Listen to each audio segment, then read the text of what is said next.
nakakabahala nito, ang linyahan nila hanggang ngayon, ganoon pa rin na pinamumukha nila na may kasalanang nagawa.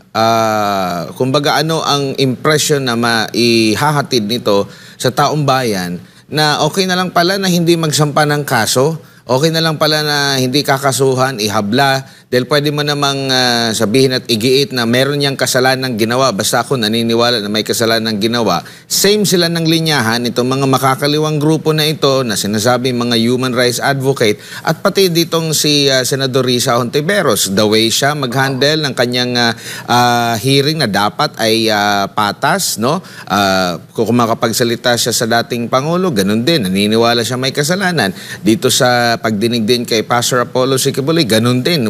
Hindi pa nga napapatunayan. Yung iba pa nga, hindi pa nga nakasampa ng kaso. Kaya nga sabi ni Pastor, magsampa na lang ng kaso. Pero ganun pa rin. Correct. Same sila ng linyahan. Ito, delikado ito pag ganito ang umiiral, Sir Jay.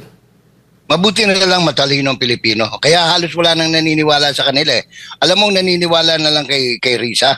Yun na lang, yun mga dalawang babae na sa likod niya na sumusubo sa kanya ng mga questions. Dahil wala naman talagang alam si Risa eh. Di ba? Oo.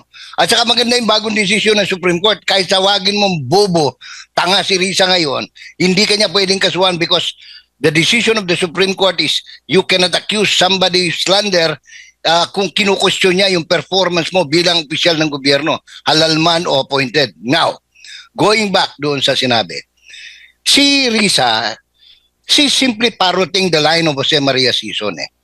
Yung linyada ng Communist Terrorist Group, CPP-NPA, walang pinagkalayo sa pangungusap ni Risa Hontiveros. I'm not saying na komunista, terorista si Risa. Pero yung linyahan ng mga komunista, terorista, pareho ng linyahan ni Risa Hontiveros.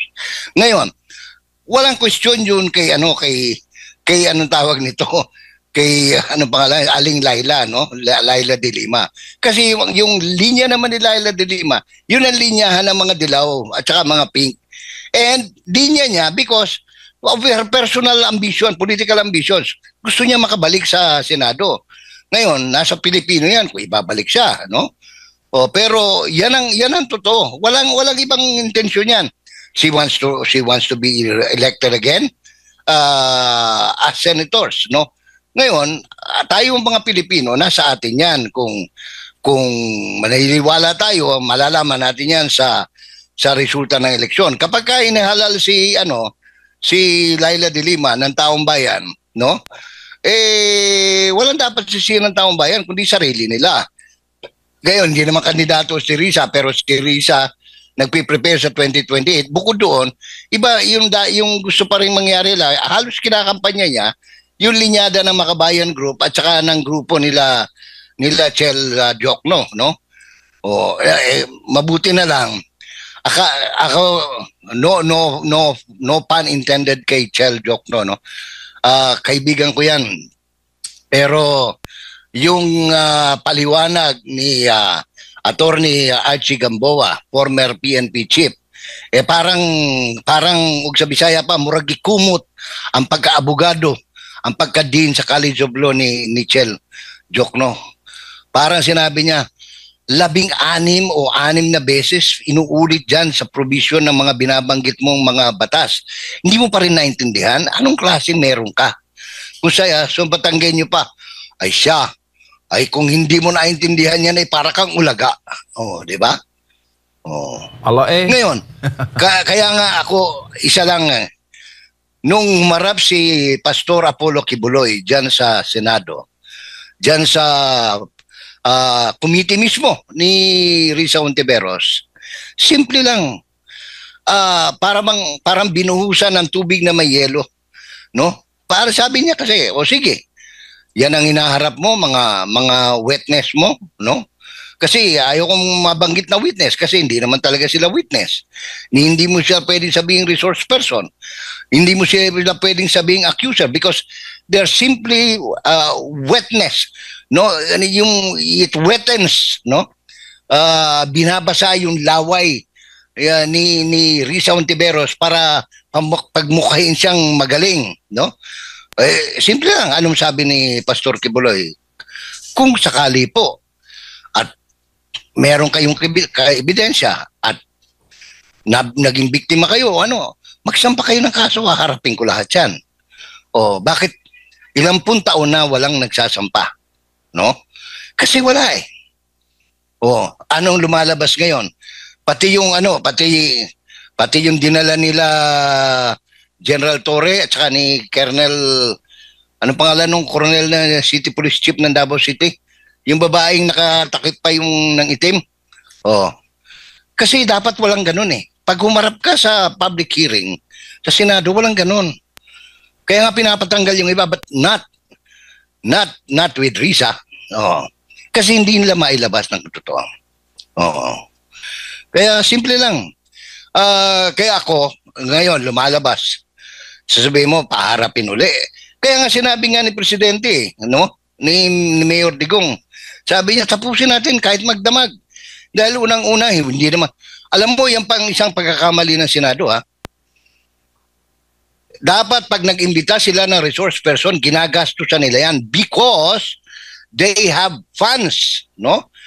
Kaya nga meron silang 3 million each, no? Para sa legislative research, and that's part of legislative research in aid of legislation. O, kinakailangan silang gumastos ng pamasahe, hotel, pagkain, lahat, sasakyan, hotel transfer. Kaya tama si Presidente. Kaya sabihin mo, kailangan pa bang imbitahan? I don't think so. In the first place, gusto ko lang samantalahin din ang pagkakataon, no? Pasadong-pasado yung pag-conduct ni Coco. I was not expecting him to be fair, but he was very fair and very objective in the conduct of the hearing of the Senate Committee on Public Accountability, otherwise known as Senate Blue Ribbon Committee. Kaya maayos, no? At saka kita mo nga, si Senator Jingo Estrada mismo, he did well also when he kept on asking Miss De Lima, no? Senador, kung ka, si DOJ Secretary ka, wala kang na-file? Ilang pun taong ka? Oh. Alam mo, yung ganun kasimple, no? Hindi na ito panahon ng puro tayo dada, no? Pag meron tayong kapareho niyan, kasi gagaya-gaya kayo diyan kina Dan Fernandez, kina Benny Abante. Oh, anong nangyari? Nagkaetot-etot ang buhay nila. Oh, lumabas yung katotohanan. Kasi yung kapitbahay ko yun si Colonel, anong pangalan yun? Grijaldo, si Hector. Oo.